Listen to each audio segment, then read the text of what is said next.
اعوذ باللہ من الشیطان اللعین الرجیم بسم اللہ الرحمن الرحیم الحمد للہ رب العالمین والصلاة والسلام والتحیۃ والاکرام علی سیدنا و نبینا و شفیع ذنوبنا و طبیب نفوسنا رحمت للعالمین ابی القاسم مصطفیٰ محمد اللہم صلی علی محمد و آل محمد وعلى أهل بيته الطيبين الطاهرين المعصومين المنتخبين المنتجبين لا سيما على بقية الله الأعظم روحي وأرواح العالمين لتراب مقدمه الفداء عجل الله تعالى فرجه الشريف وسهل الله تعالى مخرجه الشريف أما بعد فقد قال الله الحكيم في كتابه المتين بسم الله الرحمن الرحيم الذين ينفقون في السراء والضراء والكاظمين الغيظ والعافين عن الناس والله يحب المحسنين صدق اللہ العلی العظیم۔ محترم ناظرین اور ویورز، بعرض سلام و ادب آپ کی خدمت میں حاضر ہیں پروگرام اخلاق اسلامی لے کر، اور آپ دیکھ رہے ہیں ہدایت ٹی وی۔ آج کی جو مناسبت ہے وہ حضرت امام موسیٰ کاظم علیہ السلام کی شہادت کے عنوان سے بھی کچھ مطالب آپ کی خدمت میں گوش گزار کریں گے، لیکن سب سے پہلے تمام جہان تشیع اور امت مسلمہ کو بالعموم اور بالخصوص اپنے زمانے کے امام حضرت حجت ابن الحسن العسکری علیہ السلام روحی و ارواح العالمین لتراب مقدمہ الفداء کی بارگاہ میں اس شہادت جان گداز حضرت امام موسیٰ کاظم علیہ السلام کی مناسبت سے تعزیت پیش کرتے ہیں۔ ہمارا عنوان چونکہ اخلاق اسلامی ہے، اور اسی عنوان کے تحت ہم ائمہ معصومین علیہ السلام کی سیرت طیبہ اور ان کے اخلاق اور ان کے کردار پر گفتگو کرنے کی سعادت حاصل کرتے ہیں، اور ہماری گفتگو گزشتہ سے پیوستہ عدالت امیر المؤمنین علی ابن ابی طالب علیہ السلام کی گفتگو جاری اور ساری تھی، لیکن آج ہم اس گفتگو کو حضرت امام موسیٰ کاظم علیہ السلام کی سیرت طیبہ سے متصل کرتے ہیں، اور 3 حصوں میں اپنی گفتگو کو تقسیم کریں گے۔ ایک حصہ آپ کے مناقب کا، آپ کے فضائل کا، اور دوسرا حصہ آپ کی سیرت طیبہ، آپ کے اخلاق اور آپ کے کردار اور آپ کی حیات طیبہ میں سے کون کون سے پہلو، کون کون سے عناوین ہیں کہ جن کو ہم اگر اپنی زندگی میں شامل کریں، انہیں مشعل راہ قرار دیں تو ہمارے لیے نجات ابدی کا ذریعہ بن سکتے ہیں۔ اور تیسرا حصہ حضرت امام موسیٰ کاظم علیہ السلام کی شہادت کے عنوان سے ہے۔ کچھ لمحات ہم آپ کی خدمت میں مصائب امام موسیٰ کاظم علیہ السلام بھی پیش کریں گے۔ البتہ جس آیہ مجیدہ کو میں نے سرنامہ کلام قرار دیا ہے، ارشاد رب العزت ہے الذین ينفقون فی السراء والضراء، یہ ان متقین کے لیے ہے، ان صفات کو بیان کیا جا رہا ہے، متقین کی اوصاف کو بیان کیا جا رہا ہے کہ جو آسودگی میں ہوں یا تنگی میں ہوں، ہر حال میں ينفقون، وہ خرچ کرتے ہیں راہ خدا میں۔ اور تیسری صفت یہ ہے کہ الکاظمین الغیظ، وہ غصے کو پی جانے والے ہیں۔ یہ ایک ایسی صفت، ایک کمال ہے غصے کو پی جانا کہ انسان بہت ساری مشکلات سے بچ سکتا ہے تھوڑی دیر کے لیے اگر اپنے نفس کے اوپر ضبط کر لے۔ والعافین عن الناس، اور لوگوں کو معاف کر دینا۔ اللہ تعالیٰ کی ذات بھی لوگوں کو معاف کر دیتی ہے، اور ائمہ معصومین علیہ السلام، انبیاء کرام علیہ السلام کی سیرت طیبہ میں سے یہ ہمیں بہت سارے نمونے ملتے ہیں کہ کتنے افراد ایسے آئے کہ جنہوں نے آپ کی شان میں گستاخی کی، لیکن آپ نے انہیں معاف کر دیا۔ فتح مکہ کا موقع ہے، بہترین مثال ہے۔ واللہ یحب المحسنین، اللہ پروردگار عالم احسان کرنے والوں کو دوست رکھتا ہے۔ تو اس آیہ مجیدہ میں متقین کے اوصاف کو بیان کیا گیا، اور وہ آسودگی میں ہوں یا تنگی میں ہوں، بہرحال ہر صورت میں راہ خدا میں خرچ کرتے ہیں، غصے سے مغلوب نہیں ہوتے ہیں، لوگوں سے درگزر کرتے ہیں، لوگوں پر احسان کرتے ہیں، اور اگر گناہ سرزد ہو جائے، گناہ سرزد ہونے کی صورت میں 2 کام کرتے ہیں۔ ایک تو اللہ تعالیٰ کی بارگاہ میں توبہ اور استغفار کرتے ہیں، اور دوسرا اس گناہ کے نزدیک دوبارہ نہ جانے کا عہد کرتے ہیں اور نہیں جاتے، وَلَمْ يُسِرُّوا، تاکہ وہ دوبارہ اس کا اعادہ نہ ہو۔ اور حضرت امام موسیٰ کاظم علیہ السلام کا جو ایک امتیاز رہا ہے کہ آپ کاظمین الغیظ، کاظم کا بہترین مصداق ہیں، آپ کا لقب کاظم ہے اور باب الحوائج بھی ہے، باب المراد بھی ہے، اور آپ کی کنیت ابو الحسن اول ہے اور ابو علی ہے اور ابو ابراہیم ہے۔ آپ جب اس دنیا میں تشریف لاتے ہیں اور 7 صفر 128 ہجری میں، تو اس وقت جب آپ اس دنیا میں تشریف لاتے ہیں تو آپ کے داہنے شولڈر اور شانے پر یہ آیہ مجیدہ کندہ ہے جو سورہ مبارکہ انعام کی 115 آیت ہے۔ ارشاد رب العزت ہے، بسم اللہ الرحمن الرحیم، یہ آیہ مجیدہ آپ کے شانوں پر کندہ تھی، لکھی ہوئی تھی، تمت کلمۃ ربک صدقا وعدلا ولا مبدل لکلماتہ وہو السمیع العلیم، جس میں ارشاد پروردگار ہے کہ آپ کے رب کا کلمہ سچائی اور عدل کے اعتبار سے کامل ہے۔ آپ کے رب کا کلمہ، آپ کے رب کی جو کام، اب یہاں کلمے کے بارے میں آپ کی خدمت میں بھی عرض کریں گے کہ سچائی اور عدل کے اعتبار سے کامل ہے، اور اس کے کلمات کو تبدیل کرنے والا کوئی نہیں ہے، وہ خوب سننے والا ہے، وہ خوب جاننے والا ہے۔ اس آیہ مجیدہ میں جو کلمہ سے مراد لیا گیا ہے، اس سے مراد کیا ہے؟ کلمہ سے مراد فیصلہ الہی ہے، وعدہ الہی ہے، یا وعید، وعدہ اور وعید دونوں ہو سکتے ہیں۔ وعدہ جس میں بشارت ہوتی ہے، اور وعید کہ جس میں ڈرایا جاتا ہے، انذار ہے، کیونکہ اللہ تعالیٰ کی ذات نے اسلام کی فتح اور نصرت کا جو وعدہ کیا ہے اور اسلام کے غلبے کا اور جو فیصلہ کیا تھا، اور وہ مشرکین کی خاری کی جو وعید سنائی تھی، وہ سب پورے ہو گئے۔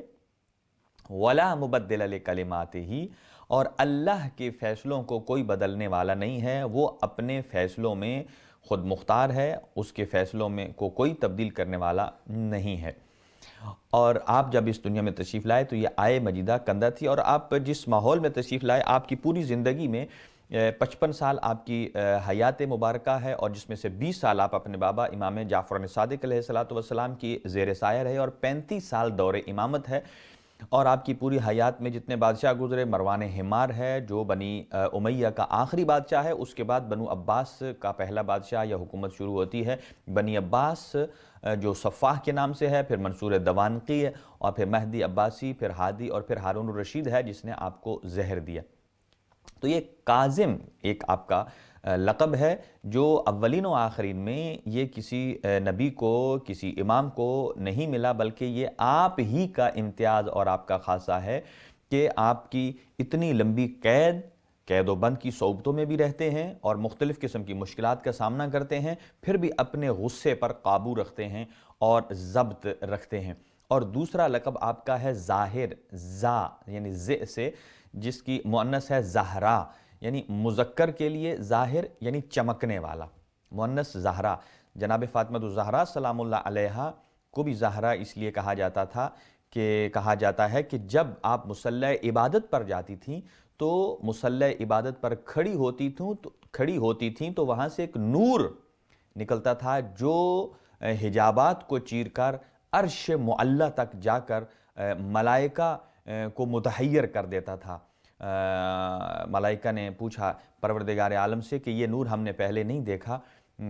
اللہ تعالیٰ نے ارشاد فرمایا کہ یہ میری کنیز ہے کہ جب مصلی عبادت پر جاتی ہے ایک نور وہاں سے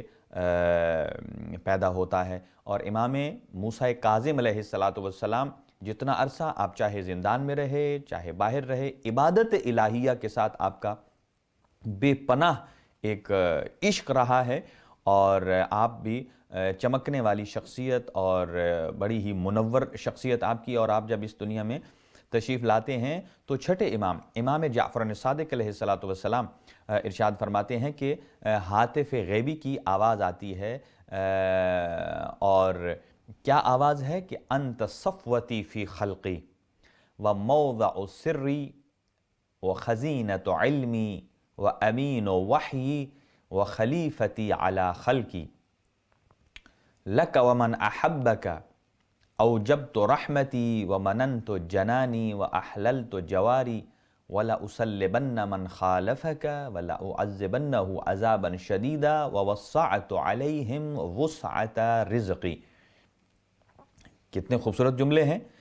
کہ انت صفوتی فی خلقی، اے موسیٰ کاظم آپ میری مخلوق میں اس دور کے مصطفیٰ ہیں۔ مصطفیٰ ان اللہ اصطفیٰ یعنی چن لیا،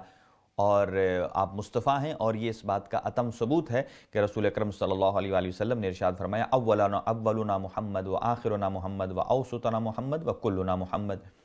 و موضع سری، اور رازدار توحید ہیں امام موسیٰ کاظم علیہ السلام۔ قرآن مجید میں بھی ما هذه النجوى، یعنی ایک آیہ مجیدہ ایسی ہے قرآن مجید میں جو آیہ نجوہ کے نام سے معروف ہے، جس آیہ مجیدہ پر صرف اور صرف حضرت امیر المؤمنین علی ابن ابی طالب علیہ السلام نے عمل کیا، اور وہ 10 دن تک آیت رہی، اور اس کے علاوہ جتنے اصحاب تھے، صحابہ کبار ہوں یا اور معزز شخصیات ہوں، جو بھی ہوں، کسی نے اس آیہ مجیدہ پر عمل نہیں کیا۔ اور وہ آیہ نجوہ کیا ہے کہ جب صاحبان ثروت اور صاحبان مقام حضور سرور کائنات صلی اللہ علیہ وآلہ وسلم کے گرد جمع ہو جاتے تھے، اور جو فقراء یا دور دراز سے آنے والے جن کی حیثیت ذرا دوسروں کی نسبت کم تھی، ان کو کم موقع ملتا تھا حضور سرور کائنات کی بارگاہ میں جانے کے لیے، تو ارشاد خداوندی ہوا کہ اے میرے حبیب ان سے کہہ دیجئے کہ اگر کوئی شخص اللہ کے حبیب سے راز و نیاز کرنا چاہتا ہے، ان سے گفتگو کرنا چاہتا ہے، کوئی رازداری کی بات کرنا چاہتا ہے، تو پہلے جائے، راہ خدا میں صدقہ دے، اور صدقہ دینے کے بعد آئے، حضور سرور کائنات صلی اللہ علیہ وآلہ وسلم کی خدمت میں راز و نیاز کر سکتا ہے۔ لیکن 10 دن تک یہ آیہ مجیدہ اس کا حکم رہا، اور کسی چاہے محترم ہو، معظم ہو، صحابہ کبار ہوں، صحابہ عظام ہوں، کسی نے اس آیہ مجیدہ پر عمل نہیں کیا، یعنی کہ راہ خدا میں صدقہ دے کر سرور کائنات کی خدمت میں جانا اور وہاں سے آپ سے رازداری کی گفتگو کرنا کسی نے نہیں کیا۔ پھر اب ہم یہاں سے کیسے سمجھ سکتے ہیں کہ جب آیت آ جائے اور کوئی راہ خدا میں انفاق نہ کرے، جس کی وجہ سے ہم نے بارگاہ رسالت میں جا کر گفتگو کرنی ہو، یا اپنی راز کی گفتگو کرنی ہو، یا حضور سے کچھ رائے لینی ہو، تو اس پر پھر ہم کیا کہہ سکتے ہیں کہ پھر اگر کوئی کہے کہ اپنی زندگی کا اتنی مرتبہ مال راہ خدا میں دیا ہے، تو یقیناً یہ بے سود بات نظر آتی ہے۔ اور امیر المؤمنین علی ابن ابی طالب علیہ السلام نے 1 دینار قرض لیا، پھر اس کو 10 حصوں میں تقسیم کیا، ہر روز 1 حصہ راہ خدا میں صدقہ دیتے تھے، اور پھر پاک پیغمبر صلی اللہ علیہ وآلہ وسلم کی خدمت میں جاتے اور وہ نجوہ فرماتے، گفتگو کرتے۔ نجوہ کا مطلب یعنی 2 آدمیوں کے درمیان ایسی گفتگو کہ جسے تیسرا آدمی سن نہ سکے۔ اور کسی اور موقع پر عرض کریں گے کہ امیر المؤمنین علی ابن ابی طالب علیہ السلام نے بیان فرمایا، بحار الانوار میں یہ الفاظ موجود ہیں، روایت بھی موجود ہے کہ 10 دن برابر جا کر راہ خدا میں صدقہ دے کر حضور سرور کائنات کی خدمت میں جو حاضر ہوتے تھے، کون سے اسرار، کون سے رموز اور کون سی ایسی قیمتی باتیں ہیں کہ جو حضور سرور کائنات نے آپ کو بتائی ہیں اور آپ نے وہ راز سمیٹے ہیں، یہ امیر المؤمنین اپنی زبانی بیان فرماتے ہیں۔ اور تیسرا جملہ خزینۃ علمی، اے موسیٰ کاظم تو میرے علم کا مرکز ہے، تو میرے علم کا خزانہ ہے۔ اور رسول خدا صلی اللہ علیہ وآلہ وسلم نے بھی ارشاد فرمایا، اے علی اللہ کے علم کا وارث تیری نسل سے جدا نہیں ہوگا۔ اللہ نے امام موسیٰ کاظم علیہ السلام کی ولادت پر یہ ثابت کیا کہ سلونی کا بیٹا آج بھی موجود ہے۔ اور امین و وحی، میری وحی پر امین۔ اور حضور سرور کائنات امام حسین علیہ السلام فرماتے ہیں کہ معدن الرسالہ، کہ ہم اہل بیت کون ہیں؟ معدن الرسالہ ہیں، ہم رسالت کی کان ہیں، یعنی مرکز وحی ہیں، وحی کے نزول کی جگہ ہیں۔ اور وحی تو حضرت محمد مصطفیٰ صلی اللہ علیہ وآلہ وسلم پر نازل ہوئی، اور وہیں سلسلہ تمام ہوا، نبوتیں تمام ہیں، رسالتیں تمام ہیں۔ اور اس کے بعد ایک عہدہ ہے جسے عہدہ امامت کہا جاتا ہے، جو اس وحی کی حفاظت کرتے ہیں، اس کو سنبھالتے ہیں کہ اس میں ہر قسم کی کمی بیشی کا خیال رکھتے ہیں، وہ اہل بیت اطہار علیہ الصلوۃ والسلام کی شخصیات ہیں۔ اور خلیفتی علی خلقی، اے موسیٰ کاظم آپ میری مخلوق پر میرے خلیفہ ہیں، لک ومن احبک، اور آپ کے لیے اور جو آپ سے محبت کرتا ہے، او جب تو رحمتی، کہ میں نے اپنے اوپر واجب قرار دیا ہے کہ میں اس کے لیے رحمت کے دروازے کھول دوں، ومننت جنانی، جنت کے دروازے آپ کے چاہنے والوں کے لیے کھول دیے ہیں، اور وَأَحْلَلْتُ جواری، اور امام موسیٰ کاظم علیہ السلام میں نے آپ کے چاہنے والوں کے لیے لکھ دیا ہے کہ وہ جنت میں میرے جوار میں ہوں گے، وَلَأُصَلِّبَنَّ مَنْ خَالَفَكَ، اور میں وعدہ کرتا ہوں کہ جو تیرا دشمن ہوگا، جو آپ سے مخالفت رکھے گا، وہ دنیا اور آخرت میں رسوا ہوگا، دنیا اور آخرت میں اس سے وہ ذلیل اور خوار ہوگا۔ یہ صرف اس کی ہے کہ جو آپ سے مخالفت کرے، مخاصمت رکھے، البتہ جو آپ کو قتل کرے اس کا عذاب کتنا شدید ہوگا اس کا اندازہ لگایا جا سکتا ہے۔ وَوَسَّعْتُ عَلَيْهِمْ وُسْعَةَ رِزْقِ، اور میں اوتھ لے رہا ہوں خدا ہو کر کہ تیرے چاہنے والوں کو یعنی شیعوں کو رزق سے محروم نہیں کروں گا۔ اور باب الحوائج بھی امام موسیٰ کاظم علیہ السلام کا لقب ہے، باب المراد بھی ہے، اور یہاں مراد عربی اور اردو میں فرق ہے۔ مرید کہا جاتا ہے جو ارادہ کرنے والا ہے،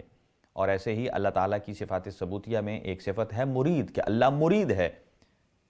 اور اسی لیے انما یرید اللہ لیذھب عنکم الرجس اہل البیت، اللہ مرید ہے، اللہ ارادہ کرنے والا ہے۔ اور مراد کیا ہے؟ جس چیز کا ارادہ کیا جائے، جبکہ اردو میں یہ برعکس ہو جاتا ہے کہ جب استعمال کیا جاتا ہے مرید عام فہم میں کہ فلاں شخص فلاں کا مرید ہے، اس کا مطلب یہ ہے کہ اس عنوان میں اس کا اپنا کوئی ارادہ نہیں ہے، وہ اسی کے ارادے کے تابع ہے۔ جبکہ امام موسیٰ کاظم علیہ السلام باب المراد ہے، یعنی یہ وہ دروازہ ہے کہ جہاں جو آپ کی خواہش ہے، جو آپ کی نیت ہے، جو آپ چاہتے ہیں اور جو آپ کی مراد ہے، وہ وہاں پوری ہوتی ہے، اور آپ کا لقب باب الحوائج ہے۔ اور آپ جب اس دنیا میں تشریف لاتے ہیں وَضَعَ يَدَهُ عَلَى الْأَرْضِ، اور آپ سجدے کی حالت میں ہوتے ہیں، ایک ہاتھ زمین پر رکھتے ہیں، وَأَشَارَ بِيَدِهِ الْأُخْرَ إِلَى السَّمَاءِ، اور دوسرے ہاتھ سے آسمان کی طرف اشارہ کرتے ہیں۔ فَقَرَعَ، امام نے کس آیے مجیدہ کی تلاوت کی؟ شَهِدَ اللَّهُ أَنَّهُ لَا إِلَهَ إِلَّا هُوَ وَالْمَلَائِكَةُ وَأُولُو الْعِلْمِ قَائِمًا بِالْقِسْطِ لَا إِلَهَ إِلَّا هُوَ الْعَزِيزُ الْحَكِيمُ، آیے مجیدہ کی تلاوت فرماتے ہیں، اور اللہ نے خود شہادت دی، شاہد اللہ انہ لا الہ الا ہو، اللہ خود شہادت دیتا ہے، اللہ نے شہادت دی کہ وہ وحدہ لا شریک ہے، وہ ہی الہ ہے، اس کے علاوہ کوئی الہ اور معبود نہیں ہے، اس کے علاوہ کوئی معبود نہیں۔ فرشتوں نے اور اہل علم نے بھی یہی شہادت دی ہے، اور وہ عدل قائم کرنے والا ہے، اس کے سوا کوئی معبود نہیں ہے، وہ بڑا غالب آنے والا ہے، حکمت والا ہے۔ یہاں توحید اور عدل پر 3 شہادتوں کا ذکر ہے۔ اول، پہلی شہادت خود اللہ پروردگار عالم شہادت دیتا ہے، یہ وہ آیہ مجیدہ ہے جو امام موسیٰ کاظم علیہ السلام اس دنیا میں تشریف لاتے ہیں اور تلاوت کرتے ہیں، قرأت کرتے ہیں۔ اس کا مطلب یہ ایک دلیل یہ بھی سامنے آتی ہے، صرف اہل بیت اطہار علیہ السلام ہی کا گھرانہ ہے کہ جب اس دنیا میں آتے ہیں تو تبھی ذکر الہی کرتے ہوئے آتے ہیں، اور جب اس دنیا سے جاتے ہیں تو بھی ذکر الہی کرتے ہوئے جاتے ہیں۔ تو اول، پہلی شہادت اللہ پروردگار عالم نے دی ہے کہ اس کے سوا کوئی معبود نہیں ہے، وہ عدل کو قائم کرنے والا ہے، اور چونکہ اس کی کتاب آفاق اور انفس کا ہر صفحہ اور ہر سطر اس کی وحدانیت، اس کے عدل و انصاف پر دلالت کرتی ہے، اور ذرے سے لے کر کہکشاؤں تک نظام کی وحدت اور خالق کی وحدت کی دلیل ہے کہ خالق ایک ہے، نظام ایک ہے، اور جس کا مالک ہے، اور روز محشر ایک ہی آواز گونجے گی، للہ الواحد القہار، کہ لمن الملک اليوم، آج کا دن کس کا ہے، بادشاہی کس کی ہے؟ للہ الواحد القہار، وہ ایک ہی خالق ہے جو واحد ہے، جو قہار ہے، جو ستار ہے، جو غالب ہے۔ یا من دل علی ذاتہ بذاتہ، یہ جملے ہیں روایت کے کہ اے وہ ذات کہ جس کی ذات اپنی ذات کے ذریعے سے جس کی ذات پر استدلال کیا جاتا ہے، اللہ تعالیٰ نے گواہی دی۔ دوسرا دوم کون ہے؟ فرشتوں نے شہادت دی، چونکہ فرشتے نظام کائنات کے کارندے ہیں، اسی لیے اللہ تعالیٰ کی وحدانیت اور اس کے عدل اور انصاف کا علم رکھتے ہیں، اور شہادت کا حق صرف انہیں ہی حاصل ہے جو علم رکھتے ہیں۔ اور سوم تیسرا صاحبان علم جو صحیفہ آفاق اور انفس کا بغور مطالعہ کرتے ہیں اور یہ کہہ اٹھتے ہیں کہ ربنا ما خلقت ھذا باطلا، اے میرے اللہ تو نے جو کچھ بھی خلق کیا ہے، جو بنایا ہے، وہ باطل نہیں ہے، وہ بالکل درست ہے اور اپنے مقام پر عین حق ہے۔ جب اس دنیا میں تشریف لاتے ہیں تو اس آیہ مجیدہ کی تلاوت کرتے ہیں۔ یہ رسالت کی پہچان ہے، امامت کی پہچان ہے۔ حضور سرور کائنات بھی اس دنیا میں تشریف لاتے ہیں تو رحمان کی توحید کی گواہی دیتے ہیں، اور جب اس دنیا سے جاتے ہیں تو بھی توحید ہی کی گواہی دیتے ہیں۔ ہم بڑھتے ہیں آگے امام موسیٰ کاظم علیہ السلام کی حیات طیبہ کی طرف۔ آپ نے اپنی حیات میں سیرت کے بے پناہ نمونے ہیں، اور ان میں سے زیادہ آپ نے جو توجہ دی ہے 35 سالہ امامت میں، جس میں آپ 14 سال تقریباً قید و بند کی صعوبت میں بھی رہے ہیں، اور فقہ پر اپنے چاہنے والوں کو بہت متوجہ کیا، متنبہ کیا، اور خاص طور سے آپ کی امامت کا خود حضرت امام جعفر صادق علیہ السلام نے جو انٹروڈکشن کرایا اپنے بعض اصحاب کو، پھر عمومی طور پر، پھر خصوصی طور پر یعقوب سراج کا بیان ہے، وہ کہتے ہیں کہ میں ایک مرتبہ امام صادق علیہ السلام سے میں ملنے گیا تو آپ اپنے فرزند کے جھولے پر جھکے ہوئے تھے اور راز و نیاز کر رہے تھے، گفتگو کر رہے تھے، اور جب سر اٹھایا تو مجھے کہا جاؤ اور اپنے امام کو سلام کرو، یعنی امام کاظم علیہ السلام کا تعارف کرواتے ہیں کہ جاؤ اپنے امام کو سلام کرو۔ تو 7ویں امام نے فصیح اور بلیغ انداز میں سلام کا جواب دیا اور فرمایا اے یعقوب سراج، جاؤ اور اپنی بیٹی کا نام تبدیل کرو، کیونکہ کل اللہ نے تمہیں جو بیٹی دی ہے، تم نے اس کا جو نام رکھا ہے وہ اللہ کو ناپسندیدہ ہے۔ یہ نہیں کہا ہمیں، اللہ کو ناپسند ہے، یعنی جس چیز کو اللہ ناپسند کرتا ہے ہم بھی پسند کرتے ہیں۔ اور اس نے نام کیا رکھا تھا؟ اس نے نام رکھا حمیرہ، اور حمیرہ کا نام درست نہیں ہے۔ 6 امام نے پھر فرمایا جاؤ اور اپنے امام کے حکم پر عمل کرو اور اسی میں تمہارے لیے بھلائی ہے۔ خود امام صادق علیہ السلام نے امام موسیٰ کاظم علیہ السلام کا تعارف کروایا اور کرواتے ہیں، اور اس کے ساتھ جب آپ کم سن تھے اور آپ اپنے بابا کی گود میں تھے، اور امام اعظم ابو حنیفہ بھی آپ کے شاگردوں میں ہیں، امام محمد باقر علیہ السلام کے شاگردوں میں ہیں، ایک مرتبہ جبر اور تفویض کی بحث لے کر آتے ہیں امام صادق علیہ السلام کی خدمت میں، اور آپ کی گود میں آپ نے دیکھا، امام اعظم نے دیکھا کہ تقریباً 4000 کے لگ بھگ شاگرد ہیں جو امام صادق علیہ السلام سے کسب فیض کر رہے ہیں، جو ایک ملت کے نہیں ہیں، ایک زبان کے نہیں ہیں، ایک مسلک اور مذہب کے نہیں ہیں، مختلف مسالک کے ہیں، مختلف زبانوں کے ہیں، کوئی طب کا علم لینے آیا ہے، کوئی قانون سیکھنے آیا ہے، کوئی فلکیات ہے، ادبیات ہے، فلسفہ، منطق، نفسیات وغیرہ سب کچھ، اور شاگرد ہیں۔ اور انہوں نے دیکھا کہ ہر روز جتنے شاگرد ہیں یہ ایک ایک سطر پڑھ کے عالم بن رہے ہیں، یعنی گویا رفتہ رفتہ آہستہ آہستہ ان کے نالج میں اضافہ ہو رہا ہے، وہ امام صادق علیہ السلام سے سیکھ رہے ہیں۔ لیکن یہ دیکھا ان تمام اصحاب نے، تمام شاگردوں نے، لیکن یہ ایک بچہ ہے جو اپنے باپ کی گود میں ہے، مگر جو سائل آتا ہے سوال لے کر، امام صادق علیہ السلام اس بچے سے کہتے ہیں کہ جواب دیجئے۔ تو گویا یہ میرے الفاظ ہیں، گویا امام یہ بتانا چاہ رہے ہوں گے کہ تم جو علم حاصل کر رہے ہو یہ علم حصولی ہے، کسی کی بارگاہ میں جا کر زانوئے تلمذ طے کرتے ہو، وہاں سے علم سیکھتے ہو، لیکن ہم اہل بیت وہ ہیں کہ جو علم لدنی کے مالک ہیں۔ ایک فرق، اور دوسرا امام بتانا چاہتے تھے کہ معصوم میں اور غیر معصوم میں کیا فرق ہے، اور عالم اور جاہل کبھی برابر نہیں ہو سکتے، قرآن مجید یہ کہتا ہے۔ جو یہاں ایک سائل آتا ہے اور جس نے سوال کیا، تقریباً 70 سوالوں کے جواب دیے امام موسیٰ کاظم علیہ السلام نے، اور پھر کسی نے پوچھا کہ کیا آپ تھک تو نہیں گئے؟ تو آپ نے فرمایا نہیں، صبح قیامت تک بھی تم پوچھتے رہو اور اللہ مجھے زندگی دے تو میں جواب دیتا رہوں گا۔ یعنی یہ اہل بیت اطہار علیہ السلام کی وہ ہستیاں ہیں، اور علم فقہ پر جس کی اس وقت اشد ضرورت ہے، ہر گھر میں جتنے افراد موجود ہیں، یعنی تفقہ کی ضرورت ہے۔ ایک مقام پر امام موسیٰ کاظم علیہ السلام ارشاد فرماتے ہیں لا تکونوا اعرابیا، کہ آپ اعرابی نہ بنو۔ اعرابی سے کیا مراد؟ جس کا عرف عام میں ترجمہ کیا جاتا ہے اعرابی کا مطلب بدو، یعنی آپ بدو نہ بنو، یعنی کہ بالکل جاہل نہ بنو۔ تو ایک شخص نے پوچھا یبن رسول اللہ ما هو الاعرابی، آپ نے جو استعمال فرمایا کہ اعرابی نہ ہو جاؤ، یہ اعرابی کا مطلب کیا ہے؟ آپ نے ارشاد فرمایا قال علیہ السلام من لم یتفقہ فی الدین، جو شخص دین میں تفقہ نہیں کرتا، دین میں سمجھ بوجھ حاصل نہیں کرتا ہے، وَلَمْ يَتَعَلَّمْ حَلَالًا وَحَرَامًا، جو حلال اور حرام کو سیکھتا نہیں ہے، وہی عربی ہے، وہی جاہل ہے، وہی مکتب اہل بیت کی فقہ اہل بیت سے دور ہے۔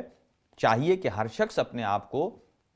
اس بات سے روشناس کرائے، اور اسی لیے اللہ تعالیٰ کی ذات نے بہترین موقع دیا ہے کہ 15 سال کی عمر تک ایک لڑکے کو موقع دیا ہے۔ 15 سال ایک بہت بڑا عرصہ ہے جس میں وہ قرآن مجید کا ناظرہ سیکھ سکتا ہے، ترجمہ تفسیر پڑھ سکتا ہے، اور پھر اس کے بعد فقہی احکام کو سیکھ سکتا ہے۔ اتنا سفیشینٹ وقت اس کے پاس ہے، 15 سال کی مہلت ہے، اور اس کے بعد پھر وہ اس قابل ہو جاتا ہے کہ ڈائریکٹ پروردگار عالم کے احکامات کا مخاطب قرار پاتا ہے۔ اور تفقہ، امام موسیٰ کاظم علیہ السلام ایک اور مقام پر بھی ارشاد فرماتے ہیں ساری چیزیں بتانے والی نہیں ہیں، کچھ سچویشنز ایسی ہیں کہ جن کو خود اپنی عقل سے ڈیسائیڈ کرنا ہے۔ اسی لیے حکم کی 2 اقسام ہیں، ایک حکم واقعی ہے اور ایک حکم ظاہری ہے۔ پھر حکم واقعی کی بھی 2 قسمیں ہیں، حکم واقعی اولی ہے اور حکم واقعی ثانوی ہے۔ اب اپنی پوزیشن کو خود دیکھنا ہے آپ نے۔ مثال کے طور پر جیسے ماہ مبارک رمضان ابھی اس میں اتنا زیادہ وقت باقی نہیں رہا ہے، اب اس میں اکثر ایسا ہوتا ہے کہ جو افراد شوگر پیشنٹ ہیں ان کے لیے روزے رکھنے کا کیا حکم ہے۔ اب اگر یہ کہا جائے کہ جس شخص کو شوگر ہے وہ روزہ نہ رکھے، یہ درست نہیں ہے، بلکہ اس کے بھی کچھ لیولز ہیں، اور وہ خود مریض جانتا ہے یا اس کا ڈاکٹر اس کو ہدایت کرتا ہے کہ کس لیول تک ہے، اور اس لیول تک اگر ہو تو پھر کیا آیا اس کے لیے روزہ مضر ہے یا نہیں ہے۔ اگر اس کا ضرر زیادہ ہے، جو اس کے لیے قابل تحمل نہیں ہے، قابل برداشت نہیں ہے، تو پھر اس کے لیے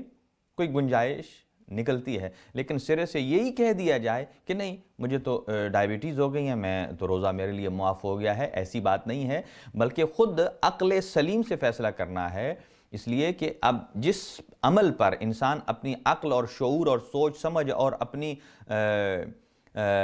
استدلال اور اپنے استنباط کے مطابق فیصلہ کرتا ہے، اپنی سچویشن کو دیکھ کر، پھر معاملہ اس کے اور خداوند عالم کے درمیان دائر ہوتا ہے۔ جو یہ کر رہا ہے آیا اس کا ضمیر مطمئن ہے یا مطمئن نہیں ہے۔ اب امام موسیٰ کاظم علیہ السلام ارشاد فرماتے ہیں ان للہ علی الناس حجتین، خدا کی طرف سے لوگوں کے لیے 2 حجتیں ہیں، حجتن ظاہریتن و حجتن باطنیہ۔ ایک حجت ظاہریہ ہے، ظاہری حجت ہے، اور ایک باطنی ہے، یعنی ایک ایکسٹیریئر ہے اور ایک انٹیریئر ہے۔ ظاہری حجت دلیل اور باطنی حجت جس پر ہم عمل کر سکتے ہیں۔ فَأَمَّا الظَّاهِرَةُ، اور جو حجت ظاہری ہے وہ کیا ہے؟ فَالرُّسُلُ وَالْأَنْبِيَاءُ وَالْأَئِمَّةُ، وہ انبیاء کرام علیہ السلام ہیں، رسول ہیں، ائمہ معصومین ہیں، کہ جو حجت ظاہریہ ہیں، کہ جو ہمیں اللہ کا حکم بتاتے ہیں، دین، اسلام، شریعت، احکام، فقہی احکام سب ہمیں بتاتے ہیں، اور علیہ السلام۔ اما الباطنہ، اور جو دوسری حجت ہے باطنیہ، فالعقول، وہ ہے انسان کی اپنی عقل، وہ ہے انسان کا شعور، کہ جس کی بنا پر اس نے فیصلہ کرنا. اسی لیے تفقہ، خود امام موسیٰ کاظم علیہ السلام ارشاد فرماتے ہیں تفقہوا فی دین اللہ، اللہ کے دین میں تفقہ کرو. بعض اوقات ایک ہی چیز ہوتی ہے، بندہ ایک ہی ہوتا ہے، لیکن سچویشن کے بدلنے سے فقہی حکم بدل جاتا ہے، فقہی حکم بدل جاتا ہے. مثلا جیسا کہ ایک نارمل بندے کے لیے شوگر کا استعمال کرنا، جو مثلا کسی بیماری میں مبتلا نہیں ہے، اس کے لیے شوگر کا استعمال مباح ہے. مباح کا مطلب کیا ہے کہ یعنی لے بھی سکتا ہے، نہیں بھی لے سکتا ہے، یعنی اس کے لیے برابر ہیں دونوں چیزیں، اتیان اور عدم اتیان دونوں برابر ہیں. البتہ اگر اسی شخص کو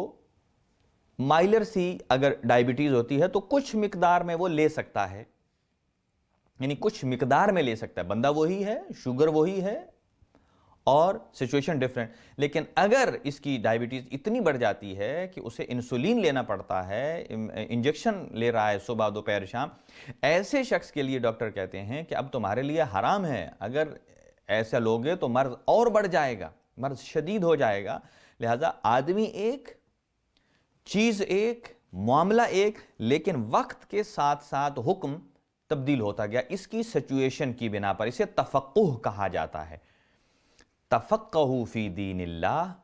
اللہ کے دین میں تفقہ کرو، سوچ و بچار کرو. کیوں؟ آپ ارشاد فرماتے ہیں فَإِنَّ الْفِقْهَ مِفْتَاحُ الْبَصِیرَةِ، کہ فقہ جو ہے یہ بصیرت کی چابی ہے، بصیرت کی کنجی ہے. جیسا کہ آپ کسی جگہ جا رہے ہوتے ہیں اور آپ نے نیویگیشن میں آپ کا ایڈریس لگایا ہے، سامنے سے اگر روڈ بلاک ملتا ہے تو آپ کیا کرتے ہیں؟ وہاں جا کر خود اپنی عقل اور شعور استعمال کرتے ہیں کہ ڈائیورجن کس طرف ہے، کس طرف ہم نے جانا ہے، راستہ کہاں کو نکلے گا. ظاہر ہے آپ سیدھا راستہ وہاں سے تلاش کرنے کی کوشش کرتے ہیں. اسی لیے جب بھی تفقہ کا مطلب کیا ہے کہ انسان فقہی احکامات میں ایسی چارہ جوئی کرے کہ ہر اس راستے کا انتخاب کرے کہ وہ حرام سے بچے اور اتیان واجب یعنی واجب کی ادائیگی کی طرف بڑھے، یعنی مخالفت پروردگار سے اپنے آپ کو بچا کر اطاعت پروردگار میں، اطاعت رسول میں، اطاعت ائمہ معصومین میں داخل کر دیتا ہے. تو یہ بہترین تفقہ ہے، بہترین سوچ و بچار ہے. پھر امام موسیٰ کاظم ارشاد فرماتے ہیں وَتَمَامُ الْعِبَادَةِ، کہ فقہ جو ہے یہ تمام عبادت ہے، یعنی آدھی عبادت نہیں ہے فقہ، یعنی جس کا ہر عمل میں فقہ کار فرما ہے، جو احکامات خمسہ ہیں. وَالسَّبَبُ إِلَى الْمَنَازِلِ الرَّفِيعَةِ، اور اللہ پروردگار عالم کی طرف بلند مقام حاصل کرنے کا ایک سبب بنتی ہے فقہ. وَالرُّتَبِ الْجَلِيلَةِ، اور بلند مقام حاصل کرنے میں، بلند رتبہ حاصل کرنے میں، فِي الدِّينِ وَالدُّنْيَا، دین اور دنیا دونوں میں. وَفَضْلُ الْفَقِيهِ عَلَى الْعَابِدِ، فقیہ کی جو فضیلت ہے ایک عام عابد پر، فرماتے ہیں کَفَضْلِ الشَّمْسِ عَلَى الْكَوَاكِبِ، ایسا ہی ہے کہ جیسے سورج کو تمام کواکب پر ہے، ستاروں پر ہے. وَمَن لَّمْ يَتَفَقَّهْ فِي دِينِهِ، جو اپنے دین میں تفقہ نہیں کرتا ہے، سوچ و بچار نہیں کرتا ہے، لَمْ يَرْضَ اللَّهُ لَهُ عَمَلًا، اللہ تعالیٰ اس کے عمل سے راضی نہیں ہوتا ہے. اس کی ایسی ہی مثال ہے کہ ایک شخص، اگر ہر شخص کو اپنے وظیفہ شرعی کا علم ہونا چاہیے. مثلا ایک شخص اگر سفر پر جاتا ہے، اکثر معمولاً ایسا ہی ہوتا ہے کہ جس شخص کو اپنے فقہی احکام کا علم نہیں ہے، وہ اپنے زعم میں، اپنی فہم اور فراست میں وہ کیا سوچ رہا ہے کہ جب آپ مسافت آپ کی طے ہو جاتی ہے، آپ کا سفر یا ایک طرف کا 44 کلومیٹر بن جاتا ہے، یا اگر آپ نے جانا اور آنا ہے تو 22 کلومیٹر بن جاتا ہے جانے کا اور 22 آنے کا. ایسی کیفیت میں جب آپ حد ترخص سے خارج ہوتے ہیں، جہاں آپ کے شہر کی نہ آوازیں سنائی دیں، نہ آپ کو دیواریں دکھائی دیں، اس سے آگے جا کر آپ کا شرعی وظیفہ یہ ہے کہ آپ نماز قصر پڑھیں. لیکن لوگ وہاں پر اگر یہ انسان ارادہ کرے نہیں قصر میں تو یہ ہے کہ 4 رکعتی نماز کو 2 رکعت پڑھنا ہے، نہیں یہاں میں 2 کے بدلے 4 پڑھ دیتا ہوں کہ میرا رب، میرا رحمان، میرا خدا اور زیادہ خوش ہوگا. لیکن ناظرین محترم، یہاں نہ صرف یہ کہ اللہ ہماری 4 رکعت پڑھنے سے خوش نہیں ہوگا بلکہ ناراض ہوگا، بلکہ الٹا گناہ ہے کہ وظیفہ شرعی تھا 2 رکعت پڑھنا، یعنی جس نے 2 کی جگہ 4 پڑھی، اس کا مطلب یہ ہے کہ اس کے ذہن میں یہ بات ہے اگر میں اللہ کی زیادہ رکعتیں پڑھوں گا اللہ کے لیے تو اللہ تعالیٰ کو شاید اس کا کوئی بینیفٹ ہوگا. نہیں، ایسا نہیں ہے. ہماری عبادات کا، ہمارے اعمال کا، ہمارے اچھے اعمال سے اللہ کی خدائی میں اضافہ نہیں ہوتا، بلکہ ہمارے مقام میں اضافہ ہوتا ہے. اور تفقہ کا معنی بھی یہی ہے کہ انسان اطاعت کی دنیا میں آئے. یعنی اطاعت اسے کہتے ہیں جتنا کہا جائے اتنا کیا جائے، جس سے روکا جائے اس سے رک جایا جائے، اسی کا نام اطاعت ہے. اور امام موسیٰ کاظم علیہ السلام نے اپنے شاگردوں کو بہت ساری تعلیمات بھی آپ نے دی ہیں. اور یہاں ایک واقعہ فقہی اعتبار سے عرض کرتے ہیں آپ کی خدمت میں. علی بن یقطین ہیں اور اس کے بعد ہم مصائب کی جانب بڑھتے ہیں. علی بن یقطین امام علیہ السلام کے بہترین شاگردوں میں سے بھی تھے اور ان کے محب علی بن یقطین امام موسیٰ کاظم علیہ السلام کے محب تھے اور ان کو وزارت ملی ہارون الرشید کے پاس. تو امام موسیٰ کاظم علیہ السلام نے فرمایا کہ اے علی بن یقطین، ایک چیز کی ضمانت آپ دے دو اور 3 چیزوں کی ضمانت آپ کے لیے میں موسیٰ کاظم دے دیتا ہوں. ایک چیز جس کی آپ ضمانت دیں وہ کیا کہ میرے شیعوں کے کام آنا، ان کی مشکلات کو آسان کرنا، ان کی مدد کرنا، ان کی معاونت کرنا. ایک اس کی آپ ضمانت دے دیں. اور جو میں ضمانت دیتا ہوں وہ یہ ہے کہ پہلا، فقر و فاقہ آپ کے قریب نہیں آئے گا، ہارون کی تلوار سے آپ محفوظ رہیں گے اور آپ اسیر نہیں ہوں گے اور زندان سے بھی محفوظ رہیں گے. یعنی یہی 3 ضمانتیں ہیں کہ جو آج بھی امام موسیٰ کاظم علیہ السلام یقیناً ضمانت دیں گے کہ اگر کوئی شخص جب مؤمنین میں ایک دوسرے کے ساتھ تعاون کرتا ہے، کسی کی مشکل حل کرنے کے لیے، کسی کو ذہنی سکون پہنچانے کے لیے اگر کوئی کسی سے مشورہ لیتا ہے تو اسے صحیح اگر مشورہ دیتا ہے تو یقیناً یہ اس کے لیے ایک بڑی ہی فضیلت ہے. اور امام موسیٰ کاظم علیہ السلام کی طرف سے اس کو انہی 3 چیزوں کی ضمانت ملے گی. اور امام موسیٰ کاظم علیہ السلام کی فصاحت کا اور بلاغت کا ایک اور پہلو ذہن میں آ رہا ہے کہ جب آپ کمسن تھے تو امام صادق علیہ السلام نے چاہا کہ لوگوں کے سامنے اپنے فرزند کے کمالات کو نمایاں کریں، تو آپ نے اپنے فرزند امام موسیٰ کاظم علیہ السلام کو ایک مصرع دیا. یعنی جس طرح ہوتا ہے کہ ہمارے شعراء ہیں جو ایک مصرع دیتے ہیں، طرحی مصرع ہوتا ہے، پھر اس پر کلام کہا جاتا ہے. تو امام صادق علیہ السلام نے اپنے بیٹے امام موسیٰ کاظم علیہ السلام کو ایک مصرع دیا کہ جس مصرے پر وہ دوسرا مصرع لگائیں، یعنی اس کے ساتھ دوسرا حصہ جوڑیں اس کے ساتھ. تو امام صادق علیہ السلام نے فرمایا تنحى عن القبیح ولا ترد، جس کا ترجمہ یہ بنتا ہے کہ برائیوں کا نہ ہرگز کبھی ارادہ کرو. یعنی کبھی بھی آپ کسی صورت بھی برائی کا ارادہ نہ کریں، یعنی اس سے دور رہیں. اس پر مصرع بنائیے. اس پر امام کاظم علیہ السلام نے کیا جملہ ارشاد فرمایا؟ فرماتے ہیں وَمَنْ أَوْلَيْتَهُ حَسَنًا فَزِدْ. فرماتے ہیں کہ جب کار خیر کرنا چاہو، اگر کچھ کار خیر کرنا چاہیں تو اسے اور بھی زیادہ کریں. اگر آپ کار خیر کرنا چاہتے ہیں تو اس میں اور زیادہ اضافہ کریں. یعنی دونوں مصرے بھی کمپلیٹ ہوئے اور بالکل صرف کافی ردیف کے اعتبار سے نہیں بلکہ معنی اور مفہوم کے اعتبار سے بھی. امام صادق علیہ السلام فرماتے ہیں کہ برائیوں کے ہرگز قریب نہ جانا، ان سے دور رہنا، اور تاکید کی ہے کہ ان سے دور رہنا. اور امام موسیٰ کاظم فرماتے ہیں کہ اگر نیکی کرنا چاہتے ہیں، جب آپ نیک کام کریں تو اسے اور زیادہ کریں. یعنی نیکی میں بڑھ چڑھ کر حصہ لینا ہے اور برائیوں سے دور رہنا ہے. پھر امام صادق ارشاد فرماتے ہیں سَتَلْقَى مِنْ عَدُوِّكَ كُلَّ كَيْدٍ، کہ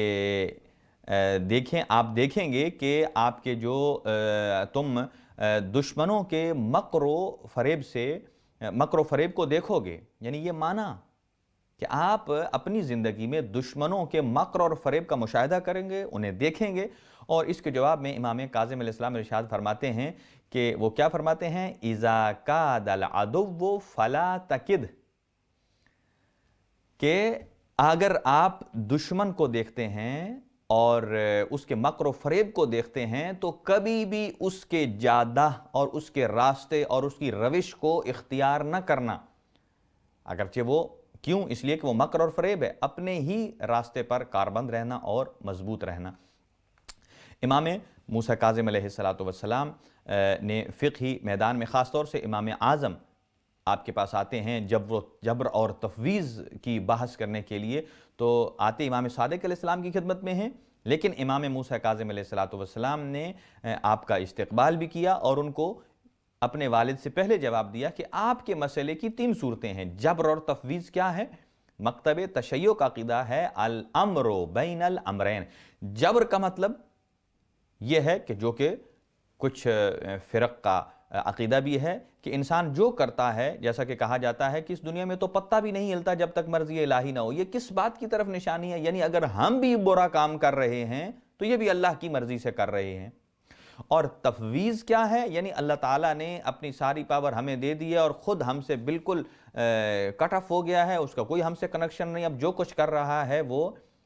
انسان کر رہا ہے۔ اگر ایسی صورت ہو تو پھر اس پر کوئی عقاب نہیں ہے، کوئی کچھ نہیں ہے، چونکہ سب کچھ اسے تفویض کر دیا گیا ہے، اللہ کا اس پر کوئی اختیار نہیں ہے۔ جبکہ یہ دونوں نظریے باطل ہیں۔ معصوم فرماتے ہیں بہترین نظریہ ہے الامر بین الامرین، نہ انسان مطلقاً مجبور ہے اور نہ انسان مطلقاً مختار ہے، یعنی کہ انسان کی دی ہوئی طاقت اللہ کی ہے، یعنی جڑی ہوئی اللہ سے ہے، طاقت کے اعتبار سے، قوت کے اعتبار سے اللہ تعالیٰ سے بے نیاز نہیں ہے، قدرت اللہ کی دی ہوئی ہے، اور پھر اپنے کاموں میں خود مختار ہے۔ اسی لیے تو اللہ عقاب اور ثواب اللہ پروردگار عالم نے رکھا ہے، اور بہترین مثال ہے۔ اور یہاں امام اعظم جو ہیں وہ بڑے ہی متاثر ہوتے ہیں، اور متاثر ہونے کے بعد انہوں نے فوراً اسی محفل میں دیکھا کہ امام موسیٰ کاظم علیہ السلام نماز پڑھ رہے تھے اور آپ کے سامنے سے ایک شخص گزر جاتا ہے، تو یہاں فوراً امام اعظم نے کہا کہ دیکھ لیجئے کہ ہمارے کوفہ میں تو کہا جاتا ہے کسی شخص کے سامنے سے کوئی گزر جائے تو اس کی نماز خراب ہو جاتی ہے، اور یہ شکایت کی انہوں نے امام صادق علیہ السلام سے۔ آپ نے فرمایا خود اس میرے فرزند تھے، اس بچے سے جواب کا مطالبہ کر لیجئے، وہ آپ کو بتا دیں گے۔ جب انہوں نے امام کاظم علیہ السلام سے رجوع کیا تو آپ نے فرمایا کہ میرا خدا اتنا میرے قریب ہے، میری شہرگ سے بھی زیادہ قریب ہے، قرآن مجید کی آیت کے مطابق میری شہرگ سے بھی زیادہ قریب ہے کہ اس کے اور بیچ میں سے تو کوئی گزر ہی نہیں سکتا ہے، کوئی درمیان میں حائل ہی نہیں ہو سکتا ہے۔ اس کا مطلب کیا ہے؟ گویا امام در حقیقت یہ جواب ارشاد فرما رہے ہیں کہ جب انسان کا ذہن جلال اور جمال پر مرکوز نہیں ہوتا ہے تو توجہ کے ہٹ جانے کا خطرہ ہوتا ہے، تو ایسے مقامات پر نماز پڑھنا مکروہ ہو سکتا ہے۔ لیکن اگر خدا رگے گردن سے زیادہ قریب تر ہو اور نگاہ میں جلوہ ربوبیت کے علاوہ کوئی جلوہ نہ سما سکے تو ایسی نماز میں کوئی کمزوری نہیں آتی ہے۔ بالفاظ دیگر یہ میرا جملہ ہے کہ امام نے بزبان حال یہ فرمایا ہوگا کہ آپ میرے سامنے سے کسی کے گزر جانے پر میری نماز پر معترض ہیں، تو ہمارے جد امیر المؤمنین علی ابن ابی طالب علیہ السلام تو وہ ہیں کہ جنہوں نے حالت رکوع میں آنے والے شخص کو انگوٹھی زکوٰۃ میں بھی دیتے ہیں، نہ صرف یہ کہ ان کی نماز باطل نہیں ہوتی ہے بلکہ آیہ ولایت نازل ہو جاتی ہے، اور یہ بہت بڑا امتیاز ہے امام موسیٰ کاظم علیہ السلام کا، اور آپ اپنے جد امجد کو یاد کرتے ہیں۔ اور امام موسیٰ کاظم علیہ السلام کی مصیبت کے کچھ واقعات اور پہلو آپ کی خدمت میں پیش کرتے ہیں۔ حضرت امام موسیٰ کاظم علیہ السلام معروف ہے کہ آپ 14 سال قید میں رہے، 14 سال قید میں رہے۔ یہاں بہت سارے لوگ اعتراض کرتے ہیں، اور وہ یہ کہ امام سجاد علیہ السلام 1 سال زندان میں رہتے ہیں اسارہ کے ساتھ، باقی جو اہل بیت اطہار کے افراد ہیں، اور امام موسیٰ کاظم علیہ السلام 14 سال زندان میں رہتے ہیں۔ آپ امام سجاد کی قید کا زیادہ تذکرہ کرتے ہیں اور امام موسیٰ کاظم علیہ السلام کی قید کا تذکرہ کم کرتے ہیں، لیکن ایک ہمارے محترم شیعہ عالم دین نے خوبصورت جواب دیا۔ انہوں نے فرمایا اے کہنے والے شخص، تم نے انصاف نہیں کیا ہے، اور وہ کیا ہے کہ جب امام سجاد علیہ السلام زندان میں تھے تو ان کا 1 سال بھی امام موسیٰ کاظم علیہ السلام کی 14 سال کی قید پر بھاری پڑتا ہے کہ امام موسیٰ کاظم علیہ السلام کے ساتھ پھوپھیاں نہیں تھیں، بہنیں نہیں تھیں، بے مقنع و ردا انہوں نے کوفہ و شام کے بازار میں سے گزرا نہیں ہے جبکہ امام سجاد فرماتے ہیں یا لیتنی لم تلدنی امی، کاش میری ماں نے نہ جنا ہوتا اور میں یہ منظر نہ دیکھتا اپنے اہل حرم کے ساتھ، ان بلوائیوں میں بے مقنا و ردا میں نہ دیکھتا۔ اور یہاں مقتل میں ایک چھوٹا سا مقایسہ بھی رکھا گیا ہے امام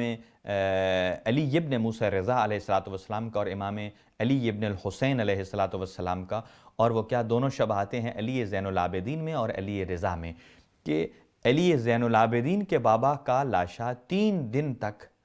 کربلا کی گرم ریت پہ پڑا رہا، اور امام علی رضا کے بابا موسیٰ کاظم کا جنازہ 3 دن تک پل بغداد پہ پڑا رہا۔ کتنی بڑی مظلومیت ہے۔ اور امام زین العابدین کے بابا کو تیغ جفا سے شہید کیا گیا اور علی رضا کے بابا کو زہر جفا سے، اور امام زین العابدین کے بابا کا سر زندان میں پرواز کر کے آیا اور رگوں سے تازہ خون جاری تھا، اور یہی وجہ ہے کہ امام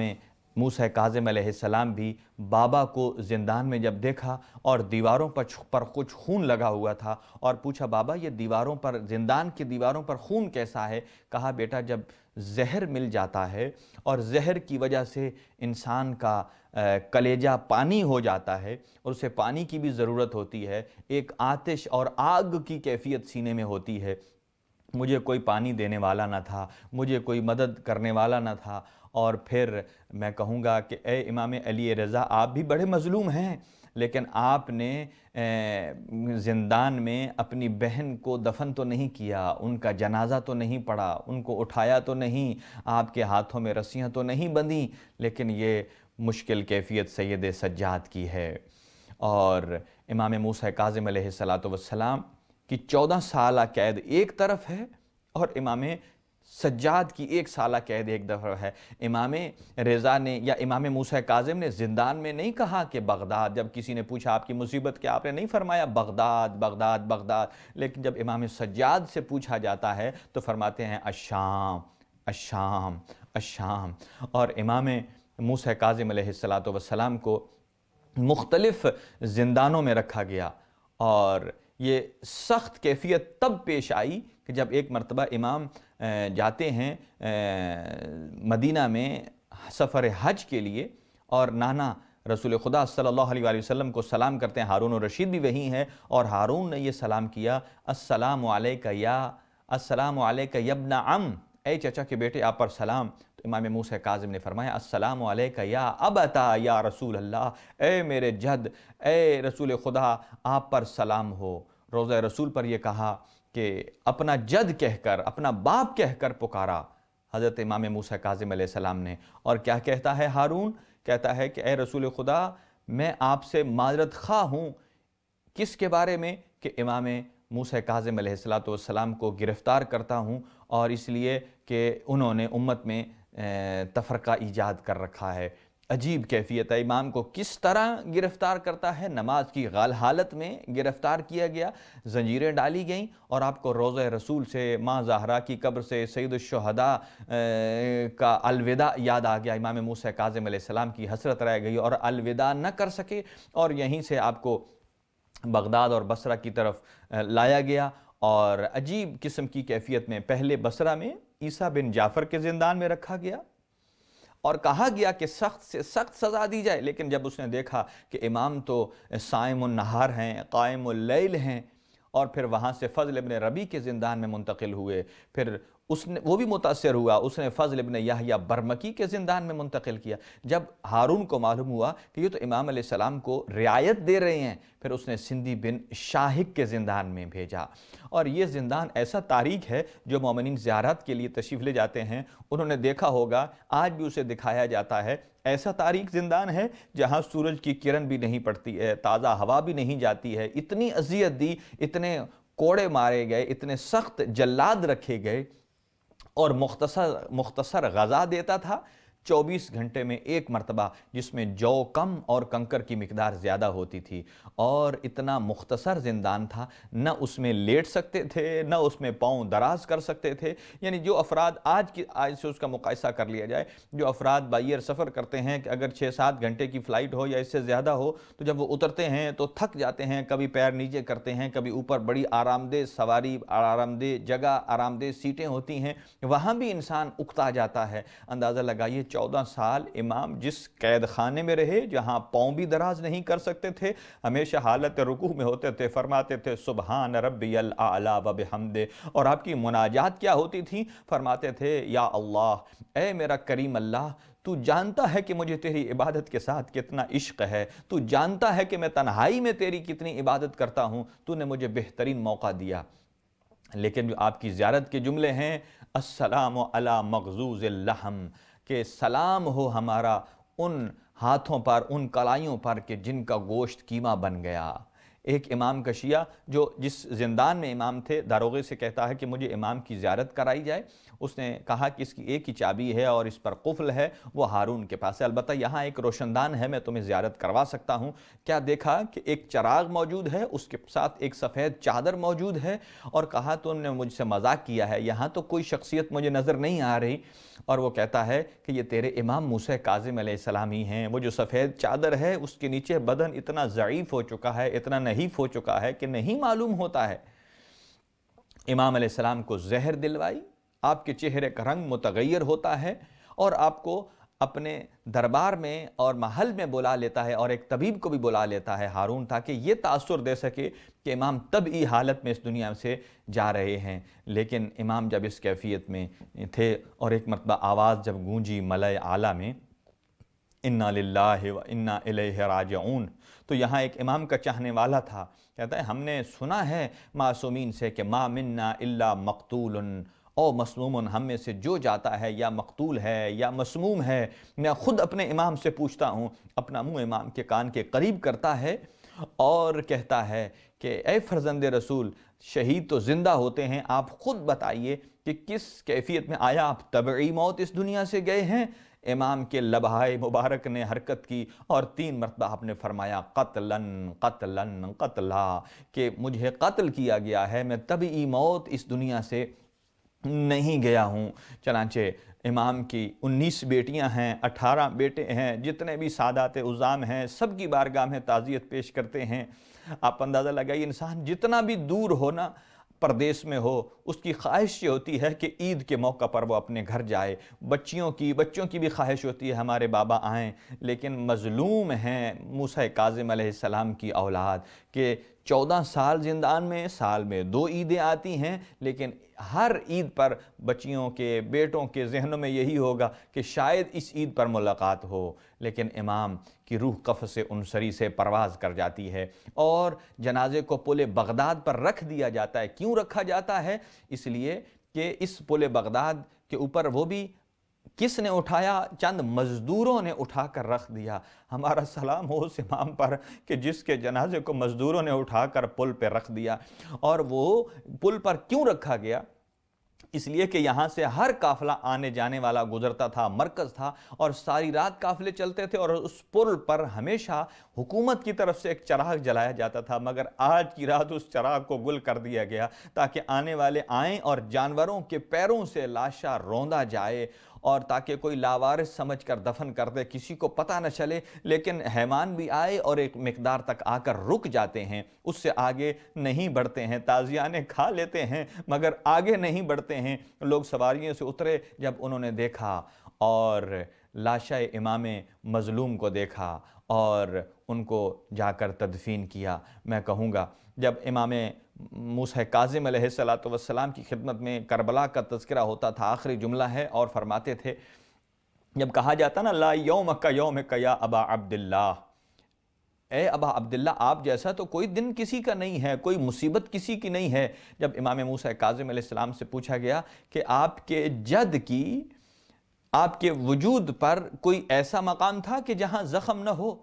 اور آپ اپنی انگشت اٹھا کر دکھاتے تھے، کہا اس انگوٹھی کے نگینے کے برابر بھی ہمارے جد حسین ابن علی کے بدن پر ایسا ایسی جگہ نہیں تھی کہ جہاں زخم کا نشان نہ ہو۔ میں کہوں گا امام موسیٰ کاظم، آپ خوش قسمت ہیں، آپ کا بیٹا علی رضا غسل، کفن، تدفین، آپ کے تمام مراحل طے ہوتے ہیں۔ لا یومک یومک یا ابا عبداللہ، جن کے بابا کا لاشا، امام سجاد کے بابا کا لاشا 3 دن تک بے گور و کفن کربلا کے تپتے صحرا میں پڑا رہا۔ الا لعنت اللہ علی القوم الظالمین وَسَيَعْلَمُ الَّذِينَ ظَلَمُوا أَيَّ مُنْقَلَبٍ يَنْقَلِبُونَ۔